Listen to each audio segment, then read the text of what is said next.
Aquí tenemos entonces algunos ejemplos de disacáridos. Ya ayer habíamos visto entonces cómo es que se forma este enlace entre los dos monosacáridos para formar los disacáridos. Tenemos aquí la maltosa, no es necesario que lo copien, ya la habíamos mencionado. Hola Paula, ¿cómo estás? Habíamos mencionado la maltosa que se obtenía a partir de la unión de dos moléculas de glucosa, ¿cierto? Dos moléculas de glucosa. Ahí tenemos la maltosa. Y aquí pues el esquema nos muestra que viene de la cebada de la malta y que también podemos encontrar maltosa obviamente en la cerveza, porque es producto de o hace parte de la cebada. Tenemos por otro lado el esquema de la lactosa que se da a partir de la molécula de mm, glucosa y de la molécula de galactosa. La galactosa también es un monosacárido. Ok, la galactosa también es un monosacárido y al unir glucosa con galactosa, entonces obtenemos la lactosa que es el azúcar propia de la leche. Y por último tenemos la sacarosa que habíamos dicho que era de la unión de la glucosa con la fructosa, glucosa con fructosa. Es el azúcar de caña, el azúcar que tenemos nosotros en nuestra casa y también la encontramos en la remolacha. La remolacha es una de las de los vegetales que tiene un alto contenido en azúcar, ¿sí? Lo mismo sucede, por ejemplo, con la mm, zanahoria. La zanahoria y la remolacha tienen un contenido en azúcar, pero particularmente la remolacha tiene sacarosa, no glucosa, como generalmente encontramos en la mayoría de los vegetales, porque recordemos que la glucosa es producto de la fotosíntesis de las plantas. Entonces, todos los alimentos vegetales tienen glucosa, todos tienen glucosa, pero particularmente en la remolacha y en la caña de azúcar encontramos la sacarosa. Bueno, entonces ahí tenemos ejemplos de disacáridos, que es el segundo grupo de carbohidratos. Entonces, el primer grupo son los monosacáridos, dijimos que tenían un carbonilo, ya sea de aldehído o de cetona, y que en esa medida los clasificamos en aldosas y cetosas. Aldosas, todos los que tengan grupo carbonilo de aldehído. Cetosas, todos los que tengan grupo carbonilo de cetona. Y la cantidad de carbonos entonces nos dice si son triosas, que serían de 3 carbonos, tetrosas, 4 carbonos, pentosas, 5 carbonos, hexosas, 6 carbonos. Bueno, hay algunas heptosas también. El tercer grupo de la clasificación de los carbohidratos son los polisacáridos. Entonces, los polisacáridos tienen varias unidades de monosacáridos, ya no son dos o tres, como en el caso de disacáridos, inclusive podemos encontrar algunos trisacáridos, pero cuando hablamos de polisacáridos nos estamos refiriendo a más de 10 unidades de monosacáridos, 10 o más. Por ejemplo, entonces tenemos el glucógeno. El glucógeno es una estructura que tienen los animales o que tenemos nosotros como parte de la clasificación animal para almacenar glucosa. Cuando nuestro organismo ya no necesita tanta cantidad de glucosa, recuerden que la glucosa la utilizamos para obtener energía, ¿cierto? Proceso de glucólisis, respiración celular y finalmente obtenemos energía a partir de la glucosa. Pero resulta que no gastamos toda la energía que muchas veces consumimos y todavía más si son personas que les gusta bastante los dulces, entonces el chocolate, que aquel dulcecito, que me hagan el jugo, pero que le echen bastante azúcar. Todo ese azúcar que nosotros consumimos, aparte de la que ya de por sí tienen las sustancias, sobre todo los vegetales, que ya de por sí tienen un nivel de glucosa, nosotros le colocamos azúcar. Entonces, no toda la vamos a utilizar, y menos en este tiempo donde la actividad física es cada vez menor. Entonces, esa glucosa se almacena en el organismo en una estructura que se llama glucógeno, ¿sí? En una estructura que se llama glucógeno. Y el glucógeno entonces está formado por 10 unidades de glucosa, ¿cierto? Entonces, 10 unidades de glucosa se van agrupando y van formando una estructura que se llama glucógeno. Por otro lado, tenemos otro polisacárido importante que es el almidón. ¿Dónde podemos encontrar almidón? ¿Ustedes han escuchado de pronto en qué alimentos hay almidón?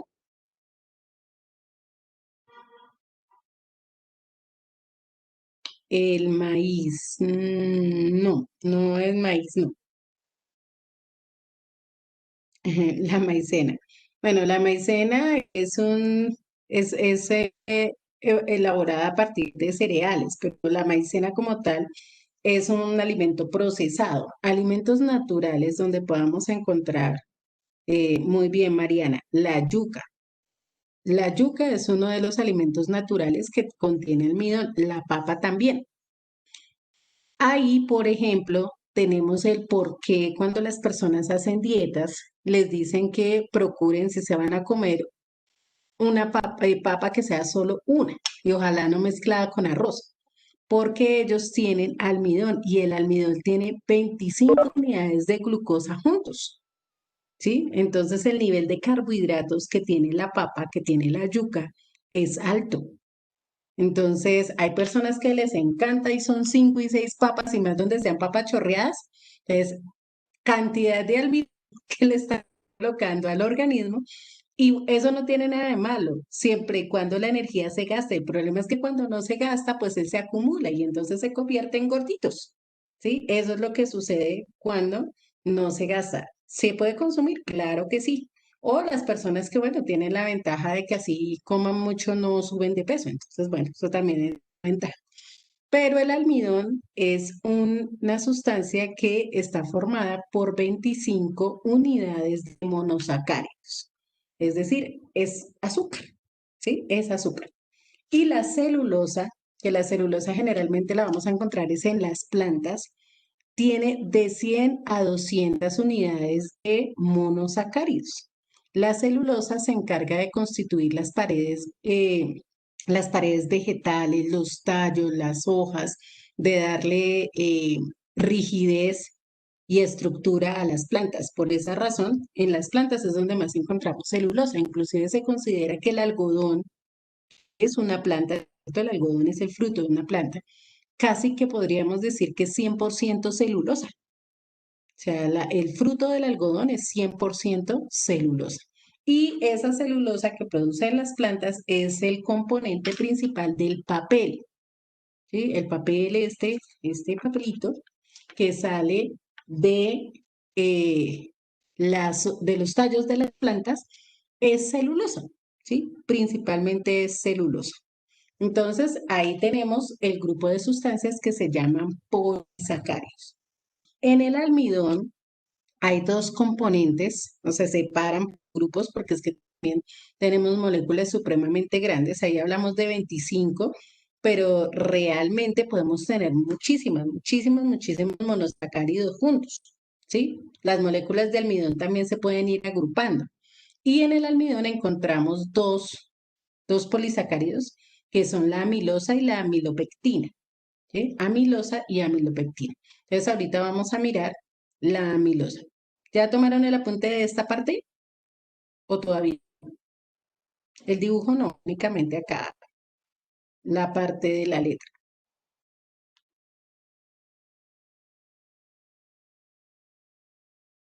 ¿Ya lo tomaron o falta algo? Espero que estén tomando apuntes porque en el taller de carbohidratos van a necesitar los apuntes que hemos estado tomando en las últimas clases.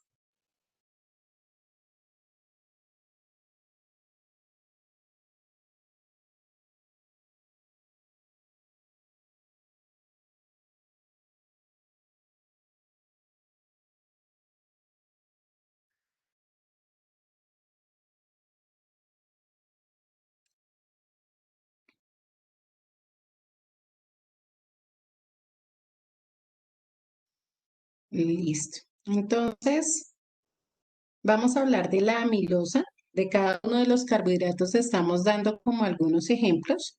Entonces, en este caso, vamos a hablar de la amilosa.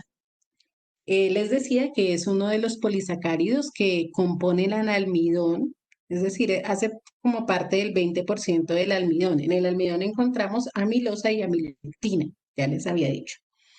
Entonces, la amilosa es una cadena lineal y podemos encontrar de 200 a 2.500 unidades de glucosa. 200 a 2.500 unidades de glucosa. Entonces, fíjense por qué se llama un polisacárido. Tiene muchísimos monómeros.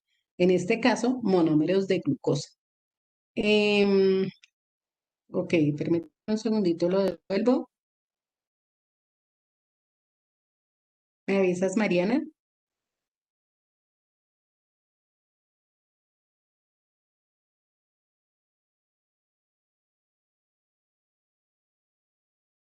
Gracias. Ok. Entonces, les decía que tienen muchísimas unidades de glucosa y en algunos casos se hacen sustituciones de esa amilosa por amilopectina, porque tienen más composición el almidón en amilopectina que en amilosa. En este caso siempre van a tener cientos de moléculas y lo que pasa es que la amilopectina le da una estructura diferente al almidón.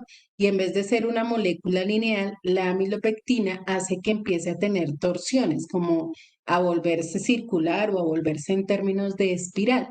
Entonces, dependiendo de lo que se esté trabajando, si se quiere una molécula totalmente lineal, lo que se busca es que tenga más contenido en amilosa que en amilopectina. Pero como les decía, el almidón tiene mayor cantidad de amilopectina, entonces va a tender a tener una estructura mucho más de tipo espiral, mucho más de tipo circular. Bueno, entonces tomamos el apunte, pero de la estructura no, únicamente de la parte teórica con respecto a la descripción de la amilosa. Si tienen alguna pregunta, la pueden hacer.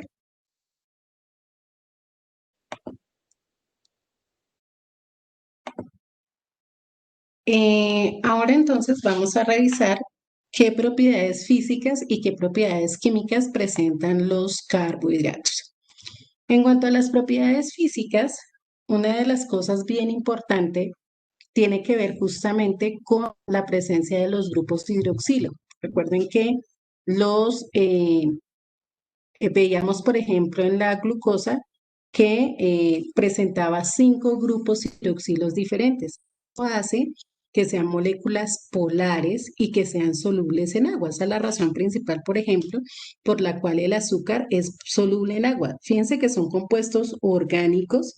Ya habíamos visto que la mayoría de los compuestos orgánicos tienden a ser no polares, por la gran cantidad de carbonos que tiene y uno pensaría, como en todos, que entre más carbonos tenga, pues va a tener menos solubilidad, pero en el caso de los carbohidratos, como tienen tantos grupos hidroxilo, esa OH ahí está en minúscula, pero por favor escríbanla en mayúscula. Como tienen tantos grupos hidroxilo, genera puentes de esos puentes de hidrógeno y esa polaridad que llegan a tener este tipo de compuestos hace que sean solubles en agua. ¿Quiénes son insolubles en agua? Los polisacáridos, los que ya tienen más de 100, 200, 2000 unidades de monosacáridos, ellos sí son insolubles en agua. Pero por lo general los monosacáridos y disacáridos sí son solubles en agua. También recordemos que los puentes de hidrógeno son difíciles de romper, entonces eso hace que los puntos de fusión y los puntos de ebullición sean altos, ¿cierto? Sean altos. Si nosotros colocamos, por ejemplo, un poco de azúcar, ¿cierto? Se necesita una alta temperatura para que se vuelva caramelo, ¿cierto? Para que se pase del estado sólido al estado líquido. Necesitamos una temperatura alta para que esto se pueda lograr. ¿Debido a qué? Pues a que tenemos que romper los puentes de hidrógeno que están haciendo parte de esa molécula. Entonces, por un lado tenemos polaridad, solubilidad en agua y por otro lado tenemos también altos puntos de fusión y de ebullición. ¿De esto tomaron el apunte? ¿No? Ok. Me avisan.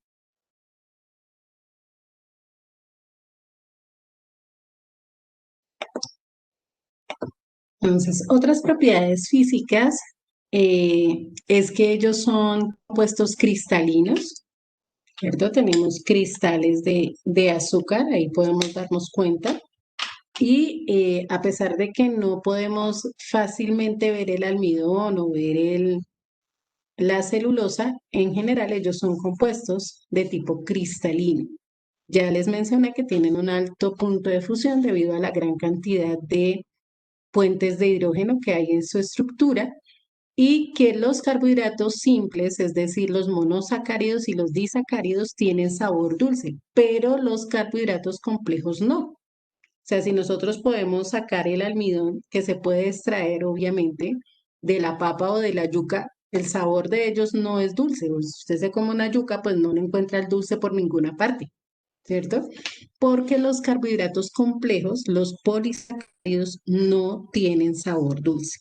En cambio, los monosacáridos y los disacáridos sí. Por eso decimos nosotros el azúcar de la leche, el azúcar de la caña, pero cuando decimos almidón no decimos el azúcar de la papa, ¿cierto? Ni tampoco decimos el azúcar de la yuca, porque básicamente cuando hablamos de azúcar nos referimos como a ese sabor dulce que tiene que tienen las sustancias. Bueno, en esta diapositiva nos recuerdan lo que es el punto de fusión. No es necesario que lo copien, ya sabemos que es la temperatura a la que una sustancia pasa de sólido a líquido. No hay necesidad de que tomemos ese apunte, pero sí es importante tener en cuenta las características o las propiedades que allí nos están mencionando. Entonces, un minutico para que terminen de tomar el apunte y ya hablamos de las propiedades químicas de los carbohidratos.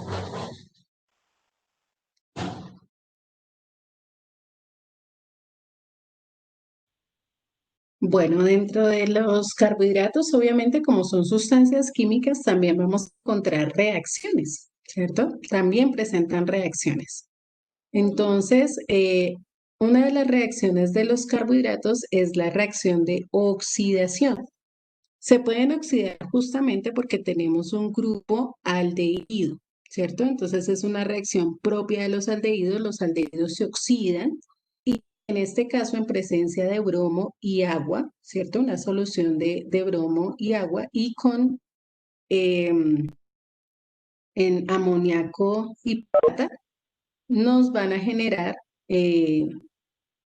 una oxidación. Recuerden que en la oxidación lo que hacemos es agregar átomos de oxígeno y esta reacción va directamente al grupo carbonilo, va directamente al grupo carbonilo. Entonces lo que se hace es agregar átomos de oxígeno a la molécula, ¿cierto?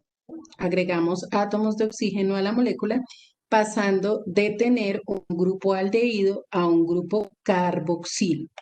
¿Cierto? Entonces, uno de los oxígenos que tenemos aquí se va a incorporar aquí, ¿cierto? Al carbono del grupo carbonilo, fíjense, y me genera un ácido carboxílico. ¿Sí? Me va a generar un ácido carboxílico. Entonces ya no tengo un carbohidrato, sino tengo es un ácido carboxílico que está polihidroxilado, es decir, que tiene varios grupos hidroxilo, pero deja de ser un carbohidrato para convertirse en un ácido carboxílico. ¿Ok? Tomamos el apunte entonces de la reacción de oxidación. Fíjense en que el resto de la molécula no participa, únicamente es el grupo carbonilo el que se oxida, no el resto de las moléculas, porque si los alcoholes se oxidaran tendrían que pasar a ser grupos cetónicos, o sea, es decir, todos estos tendrían que convertirse en cetonas en el momento de oxidarse, pero solamente la oxidación, como es agentes suaves, o sea, son oxidantes suaves, únicamente se va a oxidar el grupo carbonilo del aldehído o el grupo carbonilo de la acetona, ¿no? Porque también recordemos que en este caso tenemos aldosas y tenemos cetosas también. Tomamos el apunte de oxidación. Otra reacción que podemos encontrar es cuando tenemos oxidantes fuertes. Y en este caso, la oxidación no se da en un solo carbono, no se da solamente en el aldehído, sino que además también se da en el alcohol de, del último carbono, ¿sí? Que son los que tienen mayor disponibilidad para generar este tipo de oxidaciones. Tanto el primero como el último son los que se ven afectados por la oxidación. En este caso, el ácido nítrico en caliente es un oxidante fuerte, ¿sí? Entonces, tiene capacidad de aportar mayor cantidad de oxígenos para este proceso de oxidación. Entonces, en este caso, vamos a tener que uno de los oxígenos va a venir nuevamente al grupo aldehído, pero también tenemos que en este caso vamos a tener otro oxígeno que se va a incorporar aquí en en el grupo alcohol, en el grupo, en el último dióxido, dando lugar a dos ácidos carboxílicos. O sea que en este caso vamos a tener un ácido dicarboxílico, ¿sí? Un ácido dicarboxílico. Tanto al inicio como al final de la molécula vamos a encontrar estos grupos carboxilo, ¿sí? Entonces, por un lado, aquí se genera una una oxidación en el grupo aldehído y por otro lado tenemos otra oxidación en el grupo alcohol, generando un ácido dicarboxílico. Permítame un segundito.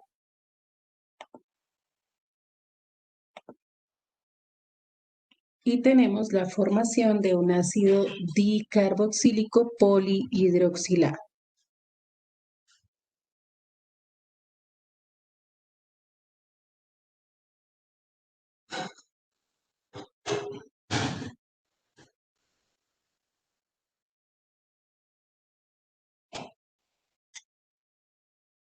Ok, la siguiente reacción de los carbohidratos es la reacción de reducción.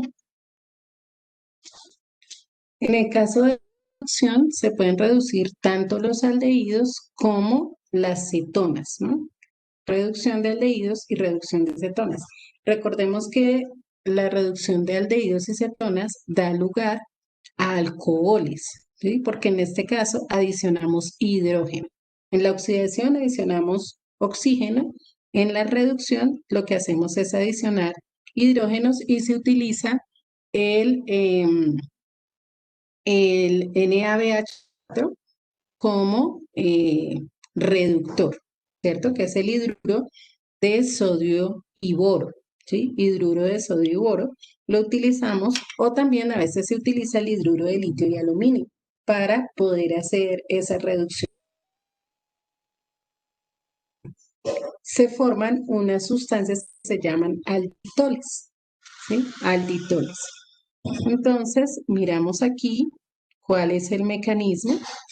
Por lo general, lo que se hace es que un hidrógeno va a ingresar, en este caso dos hidrógenos, ingresan a la molécula.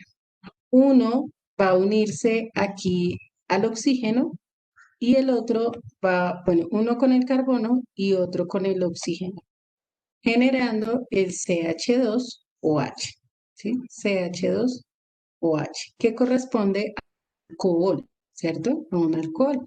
Entonces ya no tenemos el aldehído como tal, sino que tenemos una reducción a un alcohol.